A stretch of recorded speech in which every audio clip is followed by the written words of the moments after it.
Bab 483, Mencuri Tambang Spiritual, Mendaki Sekte Dewa Giok Bagian 2. Setelah rencana selesai dan rute pelarian dibuka bagi para pengikut Sekte Dewa Giok untuk pergi, tambang besar ini akan direbut. Penambangan dan pemrosesan selanjutnya akan diserahkan kepada aliansi segala usia Fang Hao. Tambang besar kedua dari Sekte Dewa Giok, Su Yan dan kedua rekannya mengulangi taktik yang sama, membunuh seniman bela diri Dewa Pemurnian yang bertugas di sana, membentuk formasi, dan mengumpulkan bunga roh. Hanya ada 2 bunga roh. Tambang roh ini hanya memiliki 2 bunga roh. Selanjutnya, kita harus bertindak atas Sekte Dewa Giok. Su Yan berkata dengan suara berat. Kakak senior, aku siap. Dalam penyergapan ini, kita pasti bisa mendapatkan harta karun Sekte Dewa Giok. Fang Hao berkata dengan penuh semangat. Li Xuan menyaksikan seluruh proses itu, sambil menganggukkan kepalanya dalam diam. Su Yan dan rekan-rekannya telah menjalankan rencana mereka dengan hati-hati, diam-diam menduduki tambang roh, dan membunuh manusia surgawi Dewa Pemurnian. Setiap kali Su Yan membunuh manusia surgawi Dewa Pemurni, buku emas Tao selalu merespons dengan teknik jiwa ilahi. Saat ini, ia telah memperoleh 5 teknik jiwa ilahi.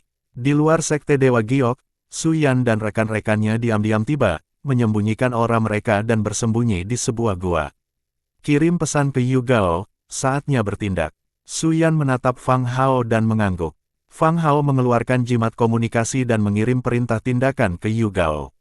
Ketua aliansi telah mengirim pesan, saatnya bertindak.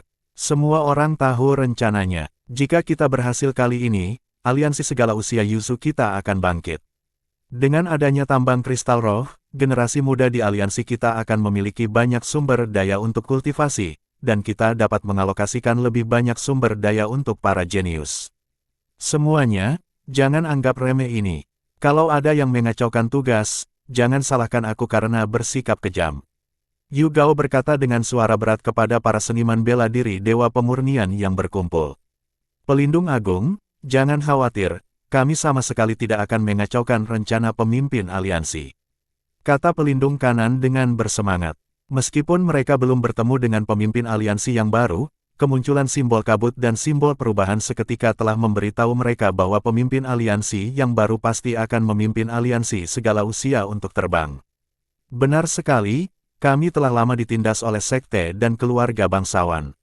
Sekarang setelah kami memiliki kesempatan, kami pasti akan melakukan yang terbaik. Semua seniman bela diri Dewa Pemurnian mengangguk setuju. Bertindak sesuai rencana, jangan bertindak sewenang-wenang. Yu Gao berkata dengan suara berat. Dipahami, pelindung kiri dan yang lainnya mengangguk.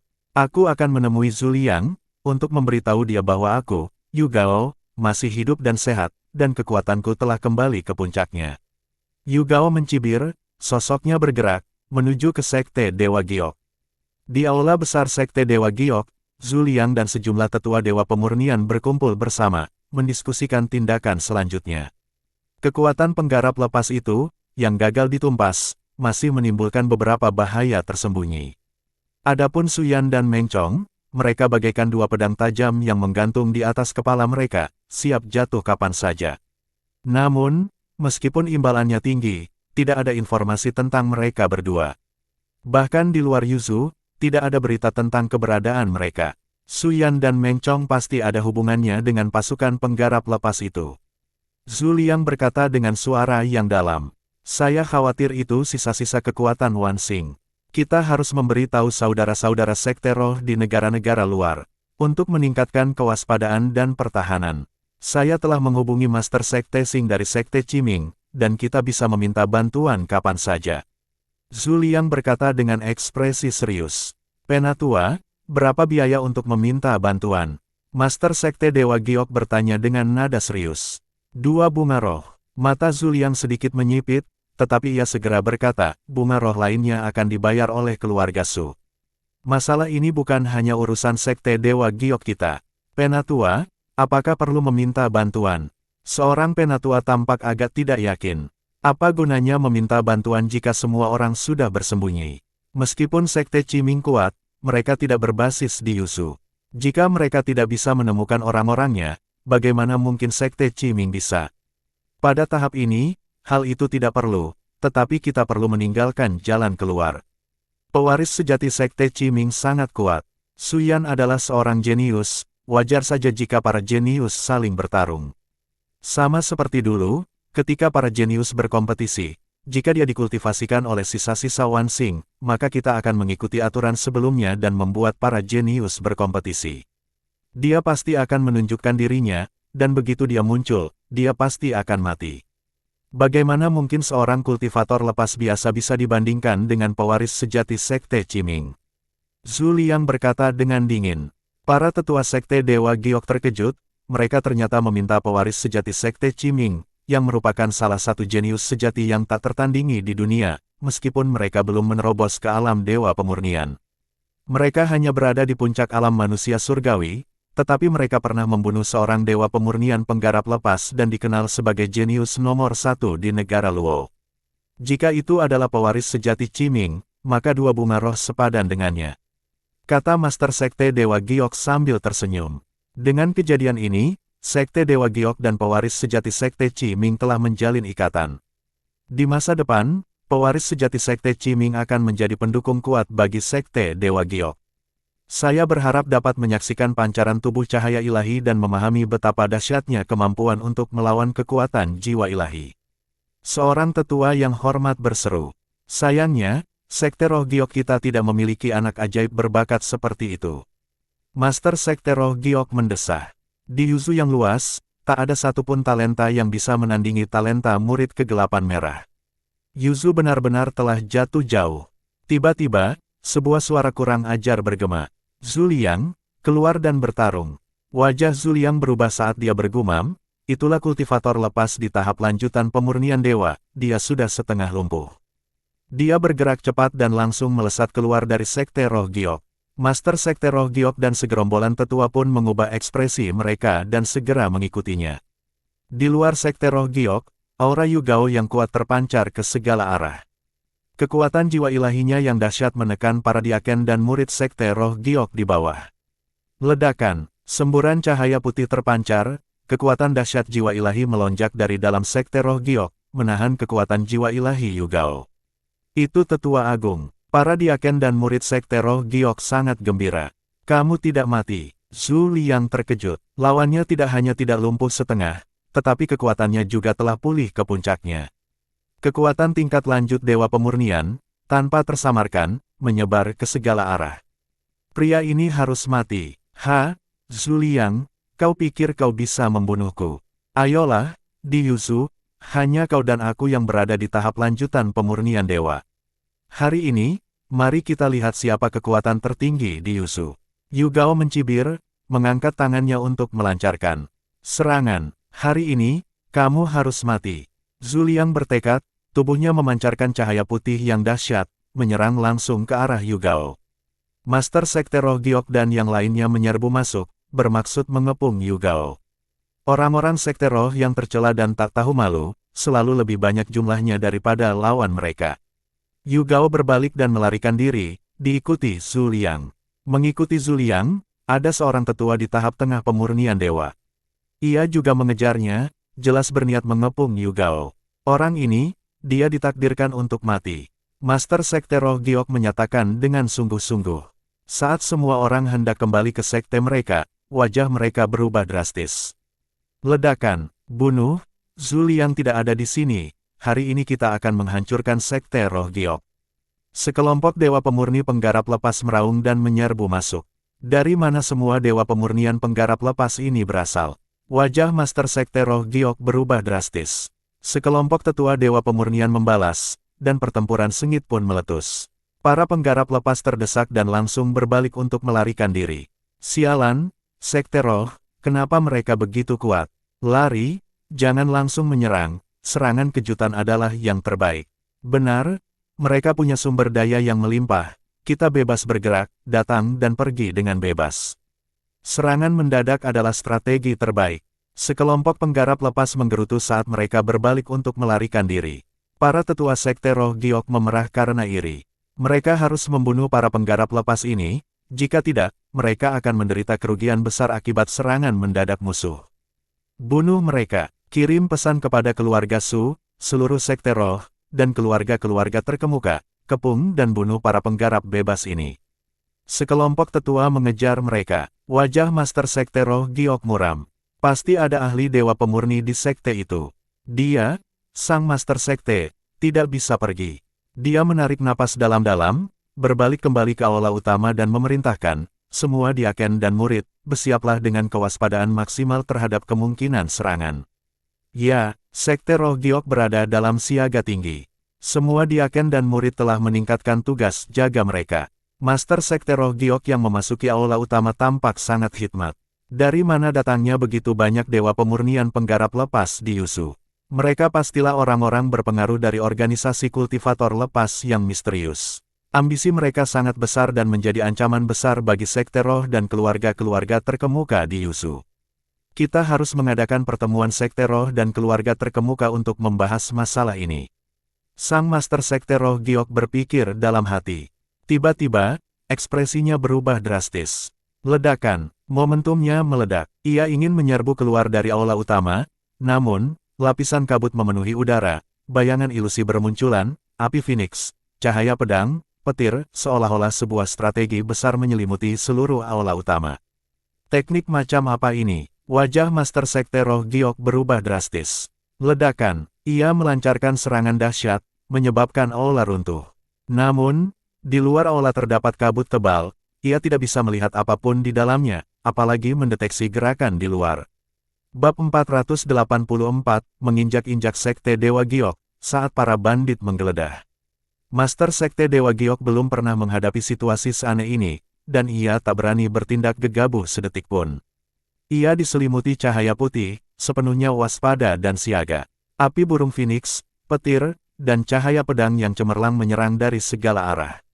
Terlebih lagi, ada kekuatan aneh yang seolah-olah ingin mengikatnya, bahkan mengendalikan tempat di mana dia berdiri. Krisis yang aneh dan tak terduga ini membebani hati ketua Sekte Dewa Giok. Lebih parah lagi, ia tak mampu merasakan situasi di luar, dan ia tak tahu apa yang terjadi pada Sekte Dewa Giok. Tetapi jelas bahwa dunia luar tahu apa yang menimpanya, sang Master Sekte. Dengan gerakan yang tegas, ia mengeluarkan seperangkat manik-manik ibu dan anak, dan meremukkan salah satu manik-manik itu di tangannya.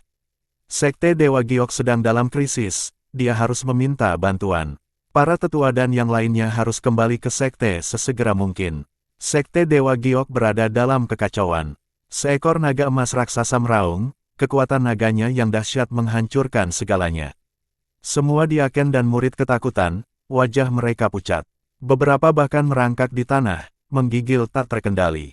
Saat Yu Gao dan yang lainnya menyerang dan terlibat dalam pertempuran dengan para petinggi Sekte Dewa Giok, Su Yan, Meng Chong, dan Fang Hao, yang menyamar sebagai diaken Sekte Dewa Giok, memanfaatkan kesempatan itu untuk menyusup dan membentuk barisan di luar aula utama. Begitu ketua Sekte Dewa Giok memasuki aula utama, mereka segera mengaktifkan susunan tersebut, menjebak ketua Sekte Dewa Giok di dalamnya. Adik laki-laki, aku serahkan tempat ini padamu, dan gudang harta karun untukku dan adik laki-laki kedua. Su Yan menepuk telapak tangannya, naga emas raksasa itu mengintimidasi para diaken dan murid Sekte Dewa Giok. Di bawah kekuatan naga yang luar biasa, para diaken dan murid ini ketakutan setengah mati, dari mana mereka bisa melawan. Seolah-olah kekuatan jiwa ilahi sedang menekan hati mereka. Bagaimana mungkin mereka bisa menolak dewa pemurnian manusia surgawi? Sungguh bodoh melawan kekuatan yang lebih unggul dengan kekuatan mereka yang terbatas. Kekuatan seperti ini hanya bisa dihadapi oleh Master Sekte atau tetua. Waktu semakin mendesak, dan formasi Fang Hao mungkin tidak akan mampu menahan Master Sekte Dewa Giok untuk waktu yang lama. Tiba-tiba terperangkap dalam formasi, Fang Hao awalnya berhati-hati, berfokus pada pertahanan diri daripada melancarkan serangan balik yang terburu-buru. Setelah waktu yang cukup berlalu, dan mereka menyadari bahwa mereka hanya terjebak, mereka pasti akan melakukan serangan balik dengan kuat dan keluar dari barisan. Bagaimanapun juga, Master Sekte Dewa Giok adalah manusia surgawi pemurnian dewa di tahap tengah, hanya selangkah lagi dari tahap akhir pemurnian dewa. Terlebih lagi, Master Sekte Dewa Giok pasti telah menghancurkan manik-manik ibu dan anak untuk meminta bantuan. Kunjungan mereka ke Sekte Dewa Giok bukan untuk membunuh. Itu tentang gudang harta karun Sekte Dewa Giok. Lokasi brankas itu pasti dijaga ketat. Suyan dan Meng Chong segera menemukan brankas harta karun Sekte Dewa Giok. Ledakan, bahkan dalam menghadapi musuh sebesar itu, gudang harta karun itu tetap dijaga oleh seorang seniman bela diri di tahap awal Dewa Pemurnian. Sekte Dewa Giok, sebagai sekte nomor 1 di Yuzu, memiliki jumlah seniman bela diri Dewa Pemurnian yang mengejutkan. Memukul, dalam sekejap mata, Meng Chong berubah menjadi raksasa setinggi 18 kaki dan menggunakan serangan pamungkasnya. Sementara Suyan menyerang dengan pedangnya, melepaskan pedang pemusnahan mendadak. Di bawah seni bela diri yang kuat dari dua pria yang menyerang jiwa ilahinya, seniman bela diri Dewa Pemurnian mengeluarkan teriakan yang mengerikan, jiwa ilahinya terkoyak, dan dia terbunuh di tempat. Ledakan, gudang harta karun itu diledakkan hingga terbuka. Ini memang gudang harta karun Sekte Dewa Giok.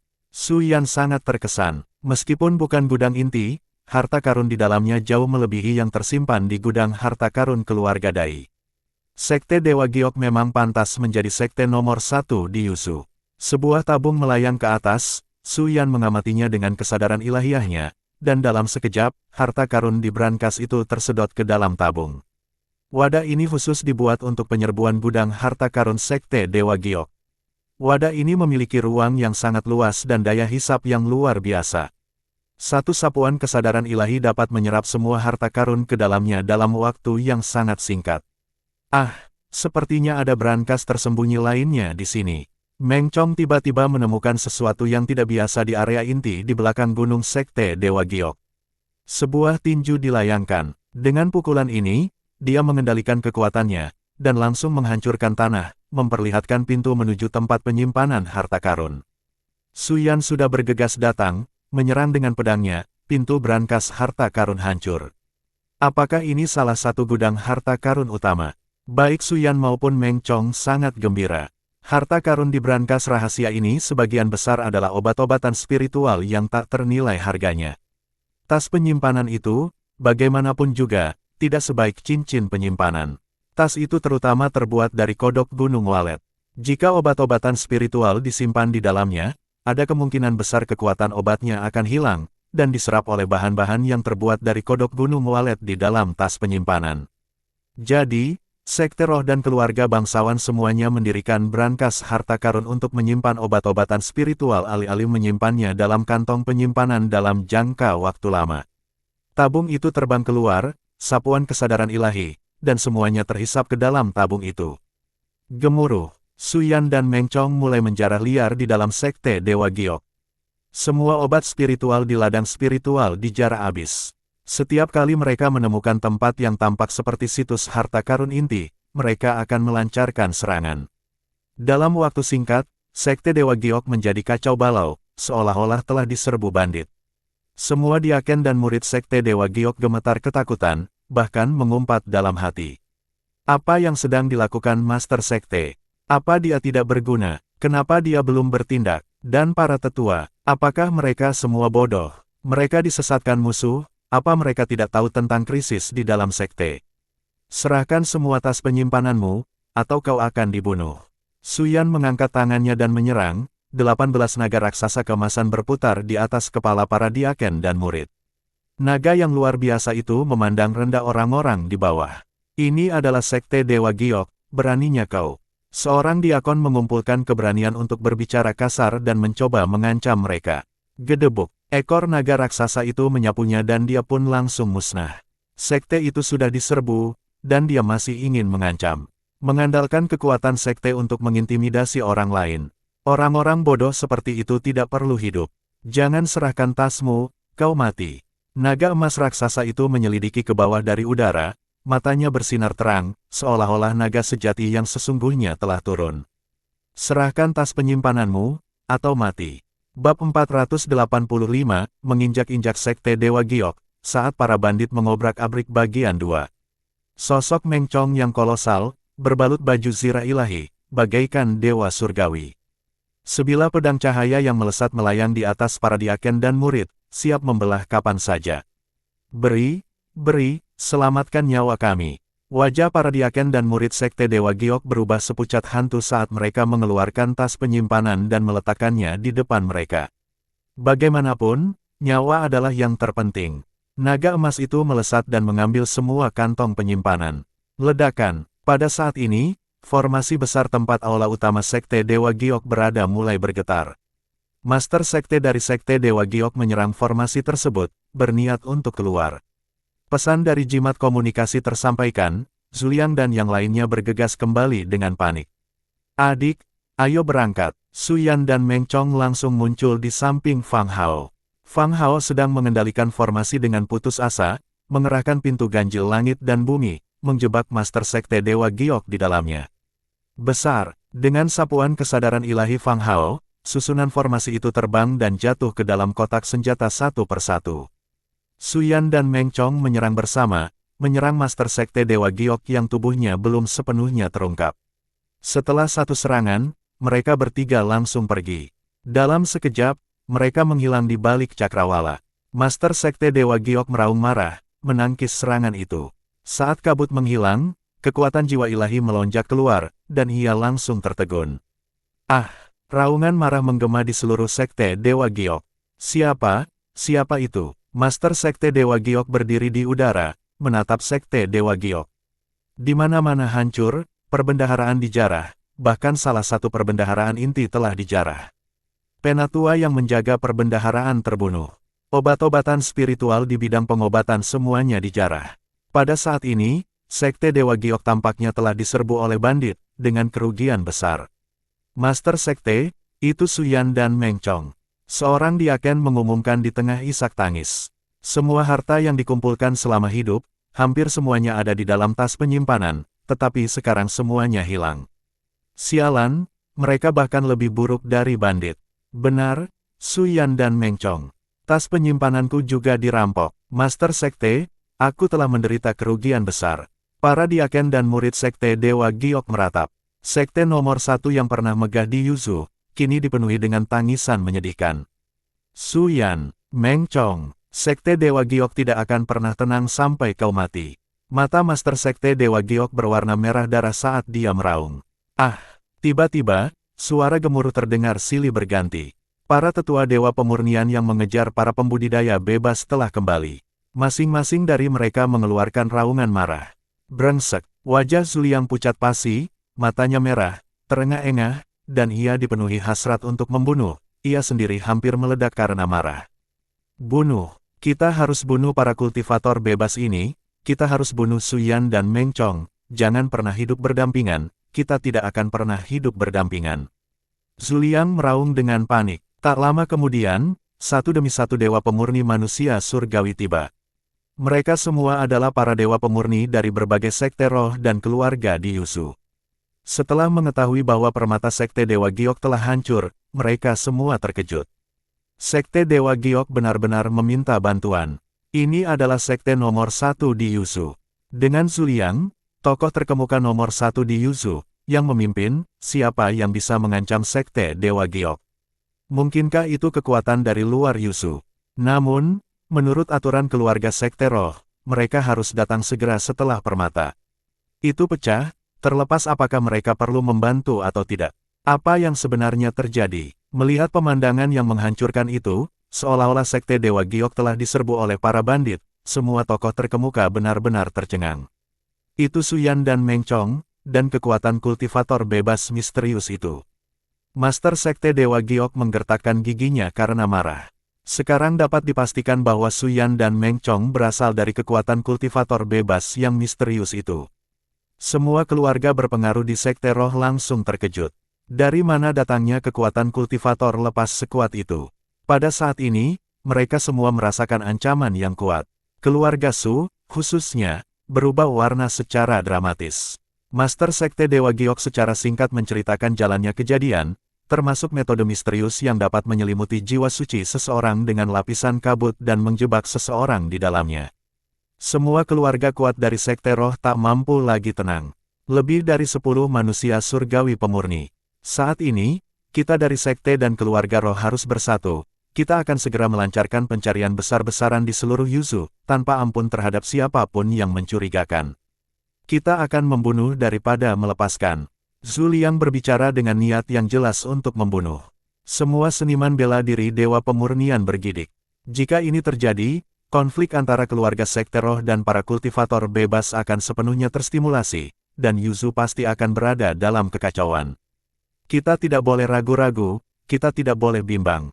Jika kita membiarkan para kultivator lepas misterius itu tumbuh lebih kuat, bagaimana kita, keluarga-keluarga Sekte Roh, bisa mempertahankan posisi kita?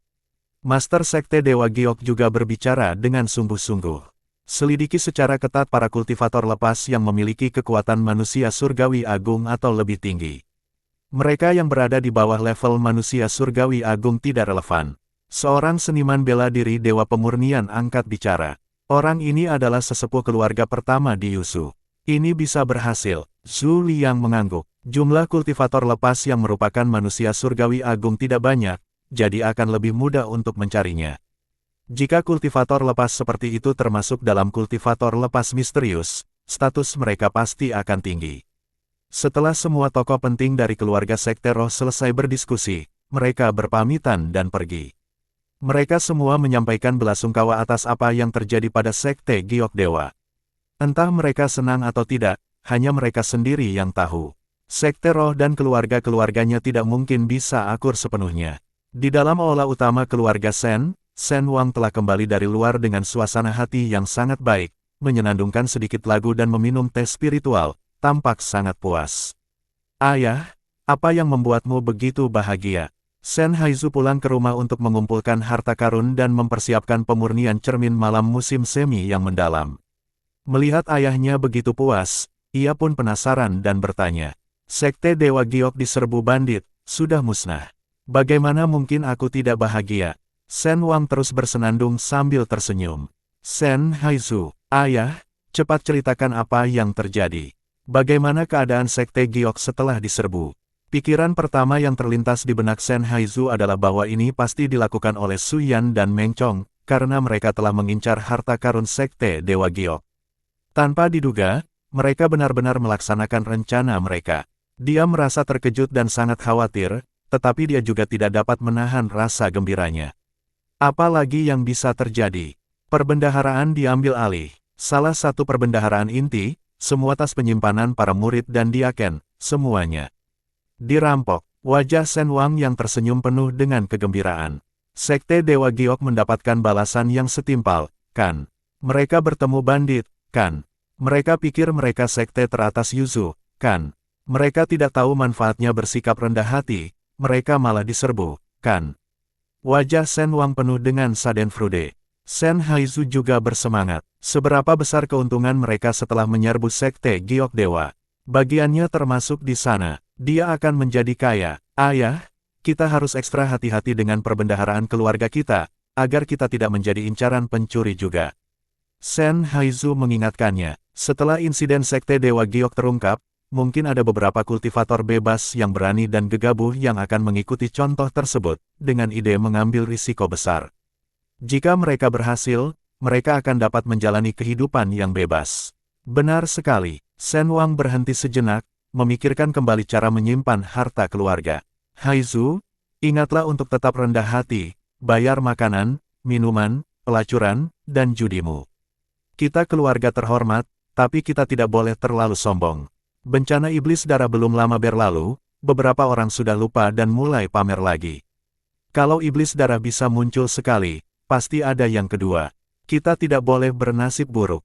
Shen Wang menatap putranya dan berbicara dengan serius. Ayah, aku tahu. Shen Haizu mengangguk. Setelah ragu sejenak, ia membungkuk dengan senyum ramah di wajahnya, dan berkata, Ayah, bolehkah aku membicarakan sesuatu denganmu? Apa itu? Shen Haizu melirik putranya. Ayah, bolehkah aku meminjam koleksi karya seni erotismu? Aku punya teman yang punya cara untuk mengolah gambar-gambar erotis ini menjadi harta karun. Anak yang tidak tahu berterima kasih, kapan kamu mengintip koleksi ayahmu? Kulitmu gatal, ya, ayah, jangan pukul aku. Aku bisa menunjukkan harta karunku yang kukumpulkan dengan hati-hati kalau ayah mau. Dasar bocah tak tahu terima kasih, daripada belajar bela diri, malah tertarik dengan hal-hal seperti ini. Aku tak akan menghajarmu sampai mati. Ya ampun, ayah, aku belajar semua ini darimu, kakek, selamatkan aku.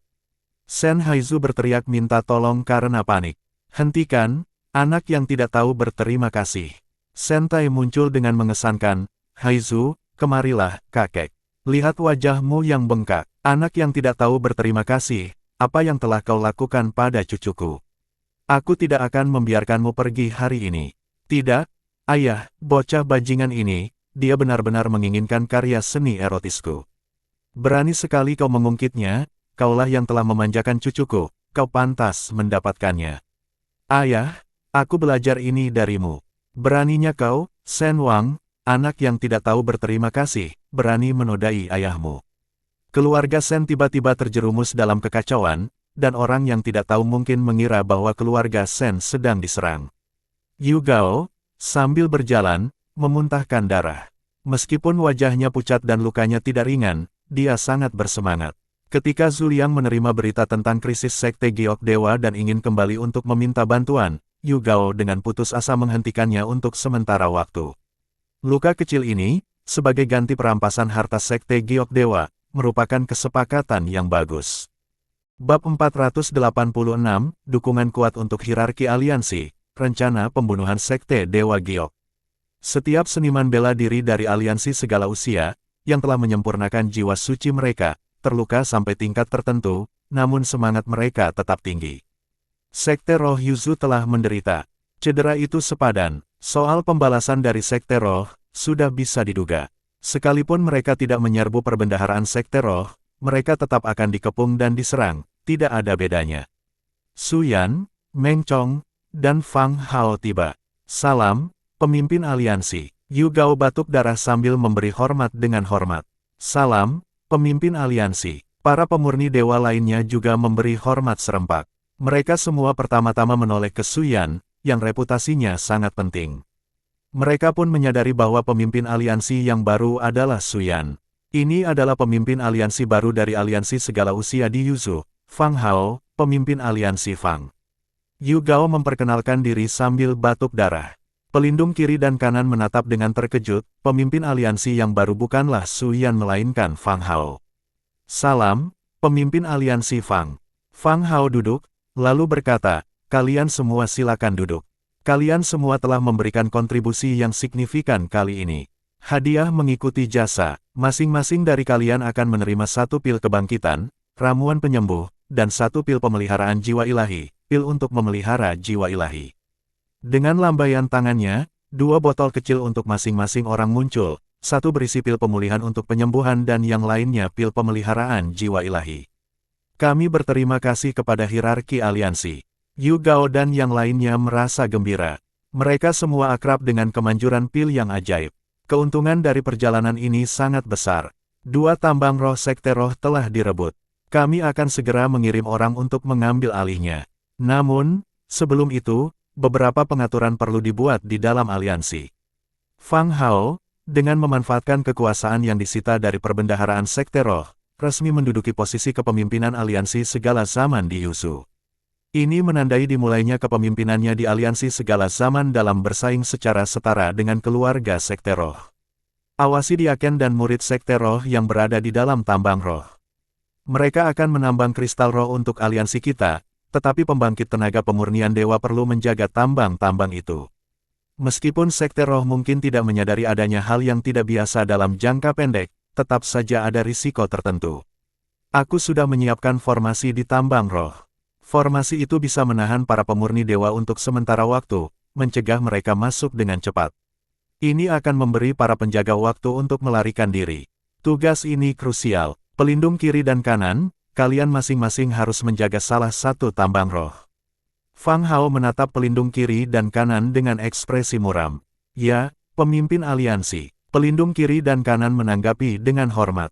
Kemudian, Fang Hao mengatur beberapa tugas lagi, seperti mengelola anggota aliansi, cara menyembunyikan diri, menjaga kontak, dan mencegah pengkhianat.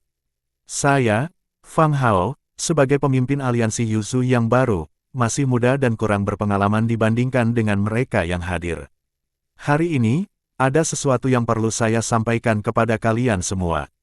Tidak seorang pun boleh memberitahu aliansi utama tentang hal-hal yang menyangkut diriku, pil ajaib, atau formasi.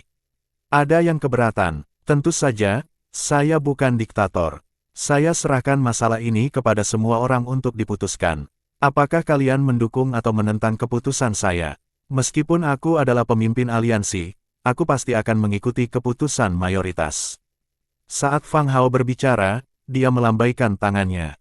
Dan selusin piring giok terbang di depan semua orang. Usulan saya sederhana. Pertama, kita tidak perlu memberitahu aliansi utama bahwa saya telah ditunjuk sebagai pemimpin aliansi. Di mata aliansi utama, Yu Gao tetap menjadi pemimpin aliansi resmi. Kedua, informasi tentang pil, jimat komunikasi, dan barang-barang penting lainnya tidak boleh diungkapkan kepada aliansi utama dan anggota yang tidak penting. Ini adalah rahasia utama aliansi Yuzu. Pengkhianat yang membocorkan informasi ini akan ditindak tegas. Usulan ini terserah Anda. Apakah Anda mendukung atau menentangnya? Jika para pendukung mencapai mayoritas, semua orang akan bertindak sesuai keputusan dan tidak boleh melanggarnya. Jika oposisi mencapai mayoritas, saya akan menarik usulan ini. Setelah selesai berbicara, Fang Hao menatap semua orang dengan hikmat. Untuk memastikan semua orang dapat mengungkapkan pendapat mereka yang sebenarnya tanpa gangguan dari orang lain, tentukan pilihan Anda pada lempengan batu giok. Apakah Anda mendukung atau menentangnya? Ya, pemimpin aliansi. Para pemurni dewa yang hadir semuanya memasang ekspresi serius dan serentak mendesah dalam hati. Pemimpin aliansi yang baru bersikap reseptif dan akan mempertimbangkan rekomendasi orang lain. Ini hal yang baik. Mengenai penyembunyian informasi tentang pemimpin aliansi dan pil ajaib serta jimat komunikasi, beberapa orang merasa bahwa aliansi utama harus diberitahu untuk menarik perhatian penuh dan meminta bala bantuan yang kuat. Yu Gao mengambil piring giok, yang menampilkan 3 pilihan, mendukung, sangat mendukung, sangat mendukung. Dia terkejut. Di mana pilihan, lawan?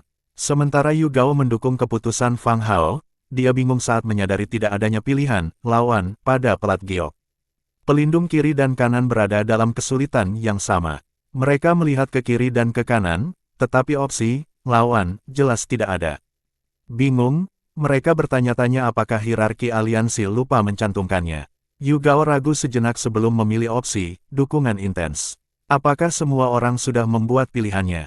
Sikap Fang Hao yang serius tetap terlihat saat dia menarik semua lempengan giok. Setelah mengamatinya dengan tenang, dia mengangguk puas, ajaran dan metode gurunya sungguh luar biasa. Karena semua orang mendukung keputusan saya sangat senang. Ini menunjukkan bahwa setiap orang memiliki rasa kerahasiaan yang kuat, risiko kebocoran informasi rendah.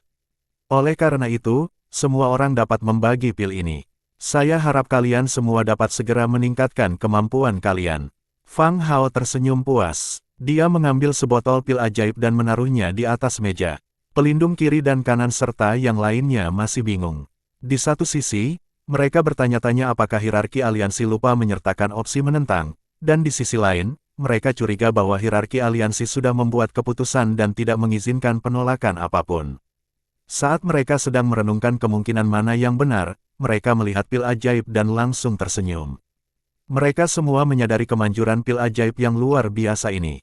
Dengan bantuan pil ini dalam kultivasi mereka, kemampuan mereka pasti akan meningkat. Hierarki aliansi baru saja mengatakan bahwa karena risiko kebocoran informasi rahasia rendah, dia mendistribusikan pil ini. Bab 487, Dukungan Kuat untuk Hierarki Aliansi, Rencana Pembunuhan Sekte Dewa Giok Bagian 2. Pimpinan aliansi benar. Aliansi umum memiliki terlalu banyak anggota, dan informasi kemungkinan besar akan bocor. Masalah ini melibatkan rahasia tingkat tertinggi aliansi Yuzu kita, jadi tidak boleh dibocorkan. Saya sangat mendukung keputusan pimpinan aliansi. Pelindung kanan berbicara dengan serius. Benar, kebangkitan aliansi Yuzu kita sudah dekat. Aliansi umum memiliki keanggotaan yang rumit, dan sumber daya kita seperti ramuan terbatas. Jumlahnya tidak cukup untuk memenuhi semua kebutuhan. Jika aliansi umum datang bertanya, dari mana kita bisa mendapatkan cukup untuk memenuhi permintaan mereka? Oleh karena itu, saya sangat mendukung semua keputusan hierarki aliansi. Pelindung kiri juga menyuarakan persetujuannya. Dengan pelindung kiri dan kanan yang bersuara, orang-orang lain yang hadir juga menunjukkan antusiasme mereka dan menyatakan dukungan yang kuat. Saat ini, mereka menyadari bahwa mereka memiliki keuntungan berupa ramuan untuk membantu kultivasi mereka jika mengikuti Fang Hao. Jika berita ini bocor ke aliansi umum, berapa banyak yang bisa mereka bagi. Terlebih lagi, kendali atas sumber daya ini, termasuk ramuan, sepenuhnya berada di tangan Fang Hao, pemimpin aliansi mereka. Demi memperkuat aliansi Yuzu, dan meningkatkan kekuatan pribadi mereka ke tingkat berikutnya, mereka mesti memberi dukungan penuh kepada hierarki aliansi. Sangat bagus. Fang Hao mengangguk setuju. Ia senang dengan kesadaran tinggi semua orang. Dia memberikan sebotol ramuan ajaib lainnya. Selama semua orang bekerja sama, berkontribusi pada penguatan aliansi Yuzu, dan berjuang untuk menyamai sekte-sekte spiritual dan keluarga-keluarga bangsawan di Yuzu, pasti akan ada ramuan ajaib. Kekuatan semua orang pasti akan meningkat. Fang Hao menyemangati semua orang. Kemudian, dia menangani masalah ranjau spiritual kepada pelindung kiri dan pelindung kanan, memberi mereka plat arai untuk mengendalikan formasi di dalam ranjau spiritual, dan mengajari mereka cara menggunakan plat arai. Selalu awasi pergerakan sekte spiritual dan keluarga bangsawan, terutama sekte roh giok. Tetaplah terhubung. Setelah Fang Hao mendelegasikan tugas ini, dia pergi bersama Su Yan dan Meng Chong. Keuntungan dari sekte roh giok masih perlu diselesaikan. Li Xuan mengamati segalanya dengan tenang, memuji dalam hati bahwa murid-muridnya akhirnya menjadi mandiri. Yang sedikit mengecewakannya adalah setelah membunuh manusia surgawi dewa pemurnian dari sekte roh giok, buku emas Taois hanya memberikan pengalaman penghancuran dewa, bukan penghancuran dewa yang sebenarnya. Pembalasan dari sekte roh giok pasti akan datang. Alih-alih terus mengikuti, Li Xuan berbalik dan kembali ke istana. Sekte roh giok sangat tangguh, menyembunyikan harta karun inti mereka begitu dalam sehingga bahkan aku pun tak menemukannya. Li Xuan mengungkapkan kekagumannya dalam hati. Su Yan dan Meng Chong hanya merebut satu perbendaharaan inti sekte roh giok, tetapi sekte roh giok pasti memiliki lebih dari satu perbendaharaan inti. Bahkan dia tidak menemukan sisa perbendaharaan inti. Apakah itu tersembunyi di dalam gunung? Li Xuan bertanya pada dirinya sendiri. Jika memang begitu, mereka tidak akan mampu merebut semua harta karun inti kecuali mereka melenyapkan sekte roh giok. Ketika Su Yan dan Meng Chong bertemu Shen Haizu lagi di lokasi yang disepakati, mereka terkejut. Saat ini, wajah Shen Haizu bengkak dan memar. Wajahnya yang tadinya agak montok ini tampak semakin montok, seolah-olah berat badannya bertambah secara keseluruhan. Tuan Muda Shen, apa yang terjadi padamu? Siapa yang memukulmu? Fang Hao berseru kaget. Saya dipukuli oleh ayah saya. Shen Haizu memasang ekspresi muram. Apakah karena kita? Su Yan mengangkat alisnya dan bertanya. Apakah Shen Haizu dipukuli karena kebocoran informasinya terbongkar? Shen Haizu menggelengkan kepalanya, itu tidak ada hubungannya denganmu. Kemudian semangatnya bangkit, dan ia menunjukkan ekspresi bersemangat dan sedikit licik, berkata, Fang Hao, satu cermin malam musim semi tidak cukup. Aku butuh 3, aku akan menyediakan bahan-bahannya. 1 saja sudah cukup, semuanya diringkas menjadi 1, cukup untuk hiburan Anda, Tuan Muda Shen.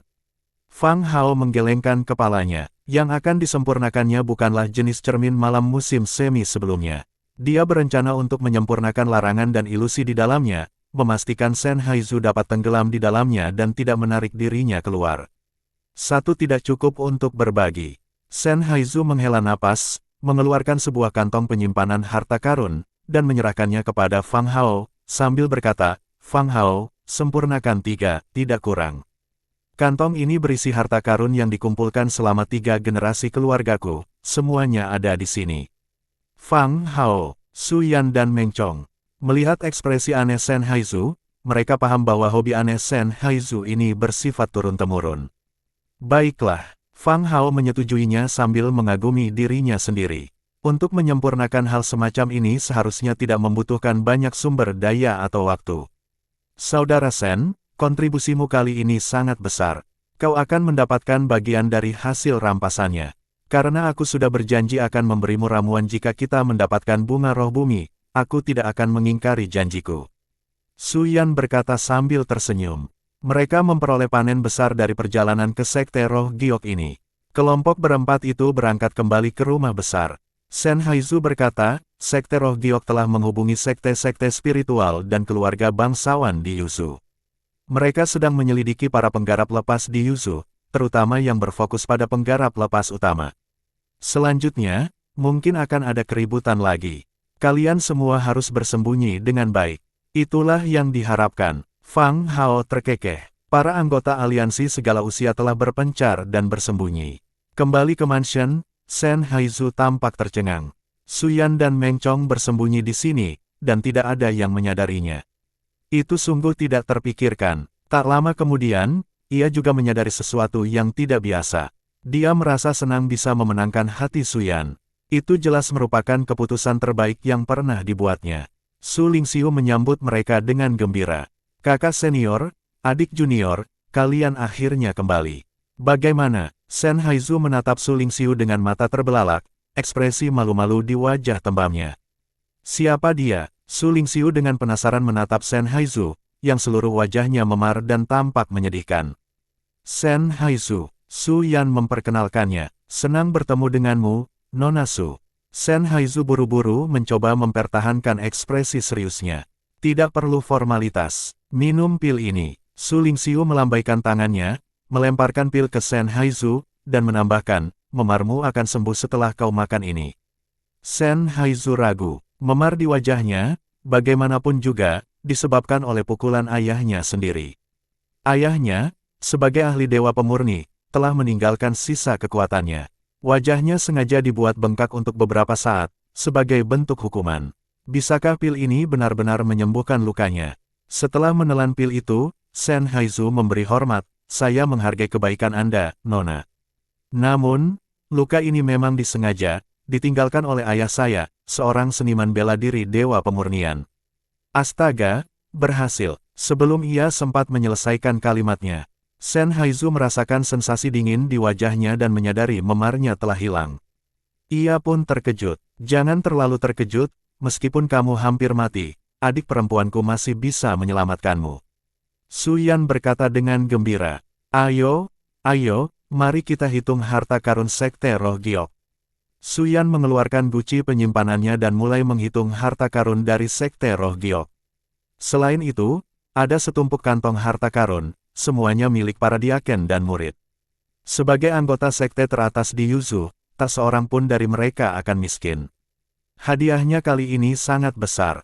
Xier, Meng Susu, dan Zhou Ying juga ikut serta dalam penghitungan yang seru. Kucing merah juga bersemangat. Melihat begitu banyak obat spiritual, ia bertingkah lucu di depan Su Lingxiu. Ia tidak perlu lagi khawatir kehabisan obat. Saat Su Yan dan yang lainnya menghitung hadiah, Yuzu gempar. Sekte teratas di Yuzu telah diserang seperti diserbu oleh bandit, dijarah habis-habisan. Bahkan gudang harta karun inti telah dikosongkan. Kerugiannya tidak terbayangkan. Mereka adalah panutan kami. Entah kenapa, tapi aku sangat bersemangat hari ini. Bahkan kultivasiku pun penuh semangat. Mereka pantas mendapatkannya. Sekte Roh Giok akan mendapatkan balasannya. Jangan bahas ini. Awas ketahuan. Para seniman bela diri di Yuzu ramai mengobrol. Baik para kultivator bebas maupun seniman bela diri dari Sekte Roh Bangsawan bersukacita atas kemalangan Sekte Roh Giok. Melihat Sekte Roh Giok menderita membuat mereka lebih bahagia daripada meningkatkan kekuatan mereka sendiri. Sementara itu, di dalam Sekte Roh Giok, para diaken dan murid diliputi kesedihan. Tas harta mereka dicuri, dan semua sumber daya yang telah mereka kumpulkan dengan susah payah untuk kultivasi lenyap dalam sekejap. Soal pengosongan brankas harta karun sekte, itu urusan ketua dan tetua sekte. Lagi pula, barang-barang di brankas itu bukan milik mereka, tapi barang-barang di kantong harta karun mereka. Zhu Liang dan anggota kuat Sekte Roh Giok lainnya bermata merah dan berwajah pembunuh. Mereka ingin menggali tanah sedalam 1 meter untuk menemukan pencuri dan menghancurkan mereka. Namun, mereka semua tahu tidak mungkin menemukan pelakunya. Betapa frustrasinya, sekte teratas di Yuzu, kapan mereka pernah merasakan penghinaan seperti itu. Su Yan dan Meng Chong harus mati. Berapapun biayanya, Zhu Liang menggertakkan giginya dan berkata, ya, bagaimanapun caranya, kita harus membunuhnya. Kata Master Sekte Roh Giok dengan marah. Aku akan segera menghubungi Master Sekte Xing. Aku akan memerintahkan silsilah langit merah untuk datang ke Yuzu dan memulai perang pilihan untuk memancing Su Yan. Sekalipun silsilah langit merah tidak bisa membunuhnya, kita tidak boleh membiarkannya lolos. Begitu dia muncul, jika dia ingin bersembunyi lagi, itu hanya angan-angan belaka. Zhu Liang berkata dengan niat membunuh. Bab 478, Warisan Sejati Neter Merah, Tubuh Harta Karun Cahaya Ilahi. Sekte Roh Giok Yuzu, sekte teratas di Yuzu, memiliki kekayaan harta karun yang tak terbayangkan. Khususnya dalam perbendaharaan inti mereka, terdapat beberapa obat spiritual bermutu dewa, termasuk 2 bunga roh bumi. Ada banyak sekali obat-obatan spiritual tingkat pertama dan tingkat rendah. Sen Haizu tercengang dengan apa yang dilihatnya, formasi, pesona, jimat, dan ramuan ajaib. Apakah ini yang seharusnya dimiliki Domain Ling? Ini tidak pernah terdengar. Dia tahu dia berpegangan pada kaki yang kuat. Saudara Su memang naga sejati, betapa bijaksananya keputusanku saat itu. Sen Haizu dipenuhi dengan emosi. Jika bukan karena pilihannya yang bijak saat itu, dia tidak akan mempunyai kesempatan ini sekarang. Dengan bantuan ramuan ajaib, dia yakin dia dapat dengan cepat menerobos ke alam manusia surgawi, dan alam manusia surgawi dewa pemurnian bukanlah sesuatu yang mustahil untuk dicapai. Sen Haizu mengambil semua hadiahnya dan menukarnya dengan ramuan, artefak spiritual yang diciptakan oleh Fang Hao, beserta jimat kabut, dan formasi kecil. Dengan menggunakan bunga roh bumi sebagai bahan utama, Su Lingxiu membuat ramuan yang meningkatkan niat suci dan lebih efisien dalam membantu kultivasi, dan kemanjuran ramuan ini untuk manusia surgawi dewa pemurnian sungguh menakjubkan. Ia dapat memungkinkan manusia surgawi dewa pemurnian untuk menerobos dari tahap awal alam menuju tahap tengah. Sangat meningkatkan peluang untuk menerobos ke tahap pemurnian Tuhan selanjutnya. Setelah menerima ramuan itu, Sen Haizu sangat gembira. Setelah meminumnya, ia berhasil menembus alam manusia surgawi. Kucing merah pun merasa sangat gembira, ia memperoleh sebuah ramuan dan setelah meminumnya, indera spiritualnya menjadi lebih kuat, tenaganya meningkat, dan kecepatan dalam menuliskan pola susunan pada lubang-lubangnya juga meningkat. Tampaknya sudah dekat untuk mengembangkan teknik monster hebat berikutnya. Li Xuan telah melihat halaman 7 kitab Tai Chang, semakin dalam membaca buku tersebut, semakin mendalam pula hukum langit dan bumi dan semakin sulit untuk dipahami. Dia mengubahnya menjadi fondasi untuk menciptakan pesona yang lebih kuat, formasi langit dan bumi yang menakjubkan, dan beberapa teknik bela diri. Dia meluangkan waktu pada hari-hari itu untuk menyampaikannya kepada murid-muridnya agar mereka dapat memahaminya. Setelah murid-muridnya memahaminya, pemahamannya tentang hukum langit dan bumi semakin dalam, dan penelitian eksperimentalnya pun menjadi lebih santai. Pada saat yang sama, ia juga meletakkan dasar bagi murid-muridnya untuk menggunakan hukum langit dan bumi. Muridmu, Su Yan, telah mencapai terobosan ke tahap penyempurnaan alam niat ilahi, dan kau telah meningkatkan kekuatanmu hingga mencapai tahap penyempurnaan alam asal ilahi. Setelah beberapa hari berlatih dengan pil niat ilahi, Su Yan berhasil mencapai tahap penyelesaian keadaan niat ilahi. Li Xuan sangat gembira, karena Meng Chong, Su Lingxiu, dan Fang Hao, kekuatan mereka telah meningkat pesat, dan mereka tidak jauh dari terobosan. Baik Su Yan maupun Meng Chong, peran utama ramuan tersebut adalah untuk mengumpulkan fondasi mereka sendiri, bukan untuk membantu meningkatkan kultivasi mereka. Ide mereka sederhana, dunia seni bela diri seharusnya tidak memiliki kepalsuan.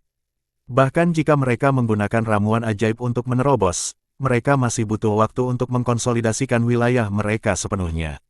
Su Lingxiu tidak mempunyai kekhawatiran ini, tetapi karena dia mengolah Dao of Elixir dan seni bela diri, ramuan itu berubah menjadi kekuatan hidup yang melimpah. Peningkatan di wilayahnya tidak melampaui Su Yan dan Meng Chong karena ramuan itu. Fang Hao terutama, mengolah pola langit dan bumi, ramuan tersebut hanya memperkuat tubuh fisiknya dan meningkatkan niat ilahinya. Peningkatan pola langit dan bumi relatif tidak signifikan. Dengan pemahamannya yang mendalam tentang susunan dan formasi menakjubkan langit dan bumi, khususnya dari pemahaman Li Xuan tentang hukum langit dan bumi, diagram susunan, pesona, formasi menakjubkan, dan sebagainya, Fang Hao telah membuat kemajuan besar dalam susunan dan gerbang Dharma langit dan bumi.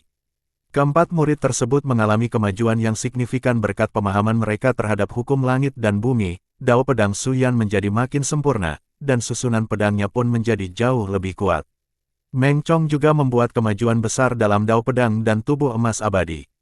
Setelah mendapatkan versi terbaru cermin malam musim semi yang disempurnakan oleh Fang Hao, Sen Haizu tidak dapat menahan kegembiraannya, dan ekspresi cabulnya tetap bertahan sepanjang hari. Wajar saja setiap kali dia bersembunyi dan diam-diam menggunakan cermin malam musim semi, sepertinya dia takut ketahuan. Dengan ramuan dan cermin malam musim semi di tangan, Shen Haizu bersiap untuk kembali ke keluarga Shen. Ia bahkan menanyakan pendapat Su Yan tentang keputusannya mengambil pil ajaib itu dan memberikannya kepada kakeknya. Alasannya adalah karena ia bertemu dengan orang penting yang memberinya pil ajaib itu dan tidak mau mengungkapkan situasi sebenarnya. Su Yan tidak keberatan, ramuan itu pasti akan segera terungkap ke dunia. Lagi pula, kalaupun berita itu menyebar sekarang, itu tidak akan menjadi ancaman.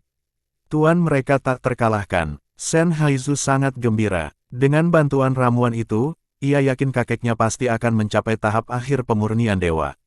Keluarga Shen akan benar-benar melangkah maju dan menjadi keluarga Ling Domain kelas atas, meskipun berada di posisi terbawah. Shen Tai berada di puncak tahap dewa pemurnian menengah dan telah lama berkultivasi. Ia selalu hampir menembus batas kemampuannya. Dengan bantuan ramuan ajaib, menembus batas kemampuannya hampir pasti. Kehancuran Sekte Roh Giok memicu badai di Yuzu. Semua sekte dan keluarga Ling gelisah, mencari kultivator bebas. Akibatnya, kekacauan tak terelakkan terjadi. Keluarga Shen hanya melakukan inspeksi simbolis sebelum semuanya kembali normal. Tidak banyak kekacauan, namun, Shen Tai diam-diam telah mengasingkan diri.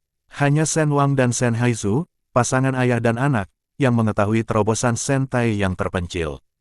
Cermin malam musim semi ini adalah harta karun yang sesungguhnya. Shen Wang menatap cermin malam musim semi di tangannya, sangat gembira, matanya dipenuhi semangat. Baiklah, mari kita kesampingkan dulu kisah tentang obsesi ayah dan anak keluarga Shen terhadap cermin malam musim semi.